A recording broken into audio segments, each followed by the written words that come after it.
सबैभन्दा महँगो भनेको माया हो कि माया हो। कसैसँग माया गर्नु महँगो हो कसरी भन्नु न। त्यही मायाको लागि घर बनाइदिनु पर्छ, त्यही मायाको लागि लुगा फाटा सुन चाँदी सब होइन, त्यसैको लागि होइन। हे बाबा बाबा, सबैभन्दा महँगो त यो माया रहेछ त।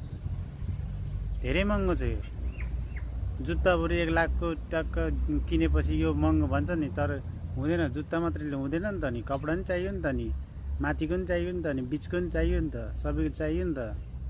त्यही भएर यो माया पिराती भनेको धेरै महँगो चिज रहेछ। यसमा पढ्न हुन्थेन।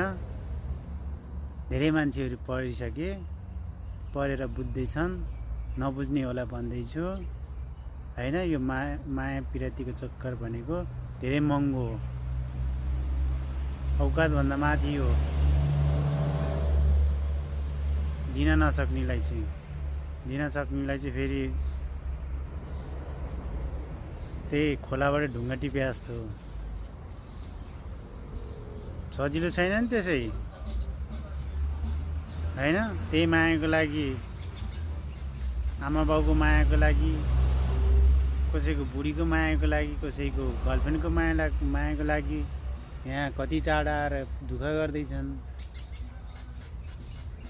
तर पनि बुझ्ने मान्छेले बुझिदिने छैन। के भएको यस्तो? पैसा नभए नहुँदो रहेछ। सबै काममा पैसा चाहिन्छ।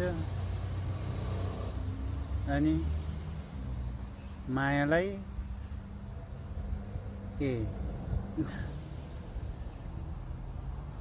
कहिले पनि मायाले धन हेर्दैन अरे। किन हेर्दैन?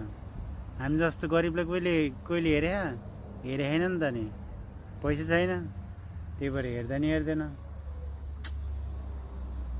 गाह्रो छ जिन्दगी।